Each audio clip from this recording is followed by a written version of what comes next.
লঙ্কা আর হলুদ, নুন, চিনি সব দিয়ে আমি একটু ভাজা ভাজা করে নিয়েছি। এবার আমি দেখো সর্ষেটা না আগে বেটে আমি জলে গুলে রেখেছিলাম। আমি সর্ষেটা যেহেতু ছেঁকে দেবো, দেখো তোমরা দেখো নিচে না সর্ষের খোলাটা নিচে জমে থাকবে।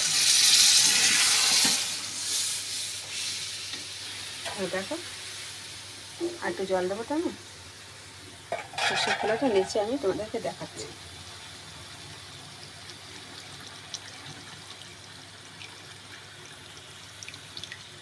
এই দেখো, দেখেছো এই সর্ষের খোলাটা আমার থেকে গেলাম, এটা দেবো না তরকারিতে, আমি সর্ষেটা পুরো ছেঁকে দিয়েছি। তবে এটা হতেও বেশি সময় লাগবে না, যেহেতু আমার সব ভাজা হয়ে গেছে, ফুটলেই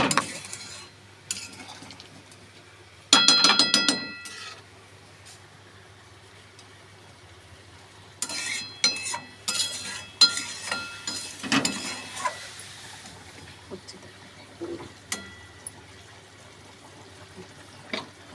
একটু ঢেকে দিলাম, এটা